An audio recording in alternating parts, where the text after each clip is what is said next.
Bonjour, toi qui m'écoutes. Es-tu bien installé? Nous allons vivre une nouvelle fois ensemble la magie des histoires.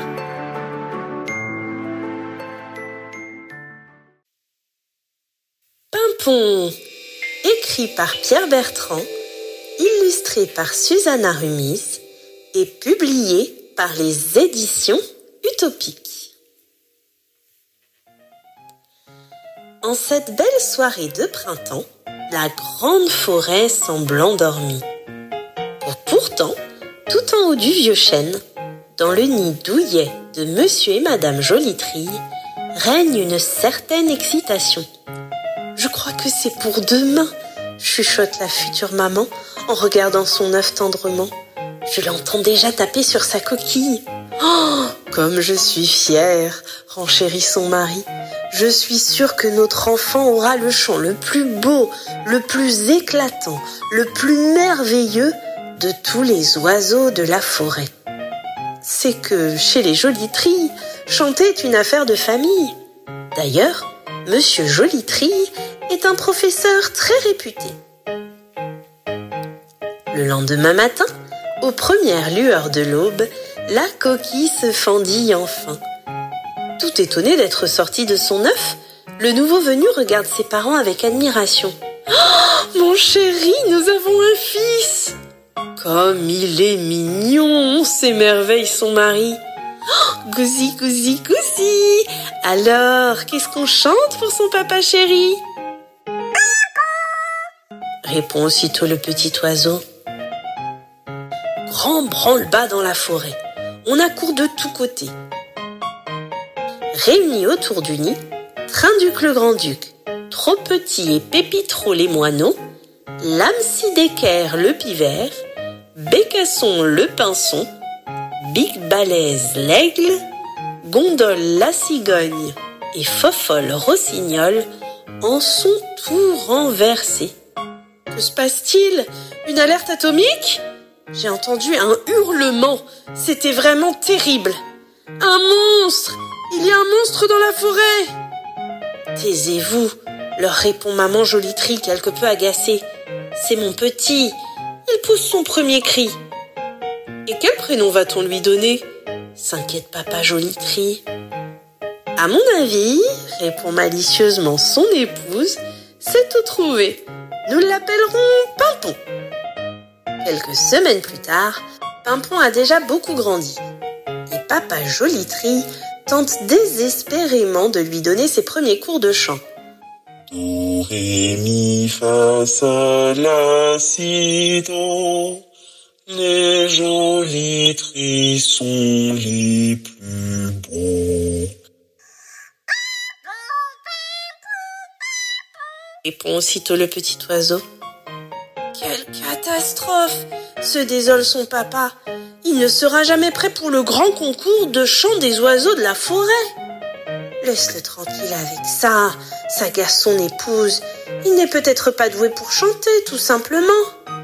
Mais ma chérie, mon père était chanteur, mon grand-père était chanteur, mon arrière-grand-père était... Eh bien, si notre fils n'est pas chanteur, il fera autre chose, voilà tout. Ah, il n'en est pas question, s'insurge le papa de Pimpon.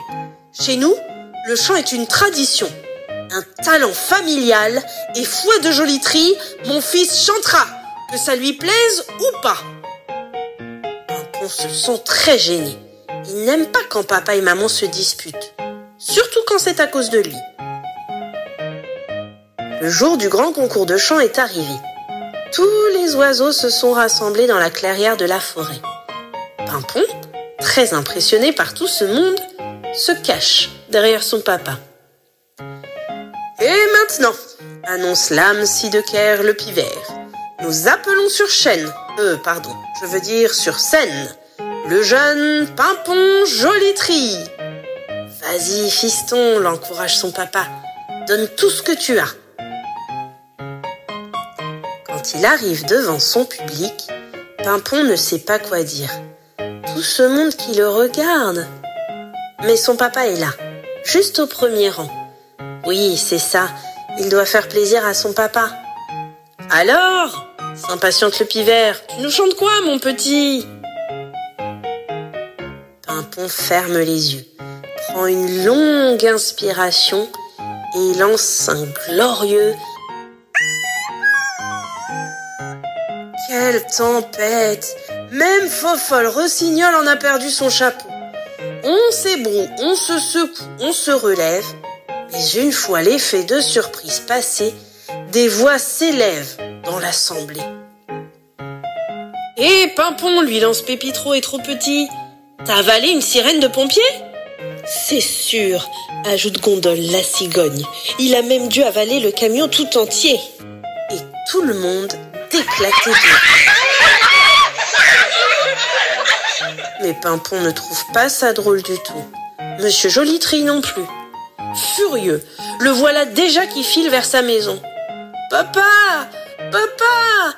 crie Pimpon en courant après lui. Ce dernier ne répond pas.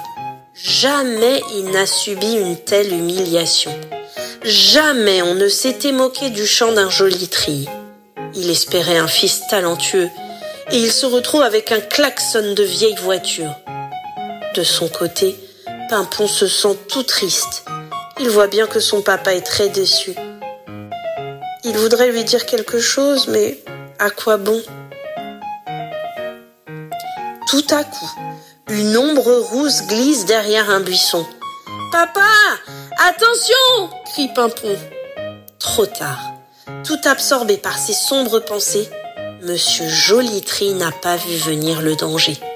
D'un bond, Renard saute sur lui et l'emprisonne entre ses dents. « Lâche mon papa, espèce de vieux balai tout rouillé !» s'égosille Pimpon. Mais le monstre s'enfuit déjà sur le chemin. Aussitôt, le petit oiseau se perche tout en haut de grands sapins et hurle à tue-tête. « Tiens, ricanent les moineaux, notre petit Pimpon se prend encore pour un clairon. Ah, mauvais temps assuré, persifle l'âme Sidecker. On va avoir de la pluie pour toute la journée. Ah, moi j'en ai ras le bol de cette crécelle à répétition, s'indigne Fofolle Rossignol. Regardez, toutes mes plumes sont froissées. Y a qu'à lui clouer le bec, Big Balèze. Comme ça, on sera tranquille. Ouais, c'est ça, refreinent tous les oiseaux. Donnons-lui une leçon au petit maigrichon. Allons-y. Mais quand ils arrivent auprès de Pimpon, celui-ci est en pleurs. Mon papa, sanglote-t-il, le renard a emporté mon papa. Je vous en prie, aidez-moi. Malaise dans l'assemblée. Tout le monde se sent un peu gêné. Quand tout à coup... « Je le vois !» s'écrie Gondole la cigogne. « Il court, là-bas, sur le chemin !»« À l'attaque, en rang serré !» « Et pas de quartier !» tonne Big Balèze. « On va lui faire la peau au grand rouillé !» Dans sa fuite, Renard ne voit pas fondre sur lui une tornade bruyante et multicolore. « Je vais lui picoter le derrière à ce sac à poils !» jubile l'âme Sidecker. « Et moi, lui tirer la queue !» rajoute Gondole. « Hé, puce à puce, on va te chatouiller le museau !» ricane Pépitro est trop petit.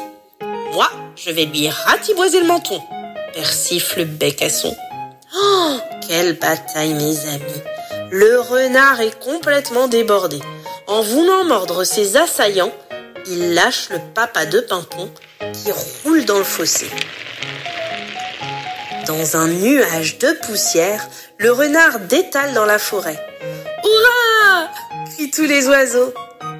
Alertés par toute cette agitation, voilà maman Joli-Trille qui accourt depuis son nid. « Mais enfin, que se passe-t-il?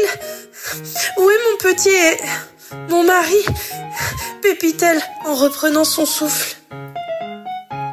Non loin de là, Pimpon s'est approché de son papa qui ne bouge pas. « Je t'en prie, réveille-toi !» Un grand silence se fait dans l'assemblée. « Mon petit, » dit Big Balèze en prenant Pimpon sous son aile, « il va falloir être très courageux. Ton papa était un oiseau magnifique, un père exceptionnel, un compagnon... » C'est alors que notre petit oiseau a une idée. Le voilà qui prend une longue inspiration.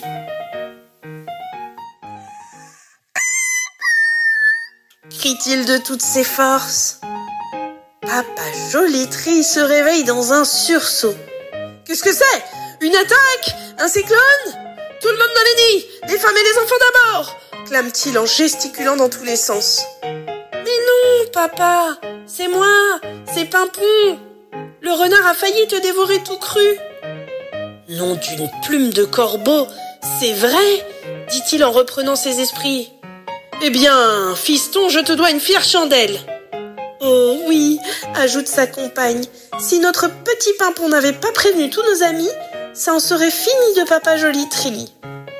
Eh bien, pour fêter ça, j'invite tout le monde à la maison, lance-t-il à ses compagnons. Quelle belle soirée! On chante, on danse, on rit sous la nuit étoilée. La forêt n'a jamais été aussi gaie. Au creux de son nid douillet, la famille Joli Trilly savoure ce doux moment de volupté. Tu sais, papa, je te promets de faire des progrès pour mes cours de chant. N'y pense plus, mon petit Pimpon. J'ai été ridicule. Et puis, il n'y a pas que le chant dans la vie. Ça, c'est sûr, ajoute Madame Joli Trilly dans un rire. Il y a des renards et des amis aussi.